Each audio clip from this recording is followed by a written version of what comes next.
Magandang buhay mga kapanyang. Ginutom nga po ang inyong lingkod dahil hindi po ako nananghalian ngayong araw. Kaya po ako'y lumabas para bumili sana ng sardinas kasi parang napaibig po akong bumili. Diyan nga po pala ako bibili. Pinatay ko nga lang po ang camera, gawa nga akong nahihiya ako. Nung nabili ko na nga ho yung sardinas, yung paborito ko po yung mega sardines po ang paborito ko mga kapanyang. Kaya lang ho, wala sila, kaya ligo na lang po.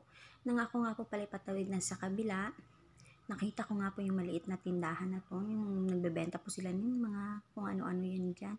Malapit na nga ho palang Chinese New Year, kaya ganyan po, maraming mga palamuti. So, yan pala yung, nung ako'y makarating na sa amin mga kapanya, abay, hindi na ako naghintay na kung ano-ano pa, binuksan ko na agad ang sardinas. So, ang ginawa ko nga po pala dyan mga kapanya, nilagyan ko po ng toyo, wala nga lang ho akong kalamansi, at nilagyan ko nga po ng kaunting paminta, at syempre nilagyan ko po ng dahon ng sibuyas para lalong sumarap.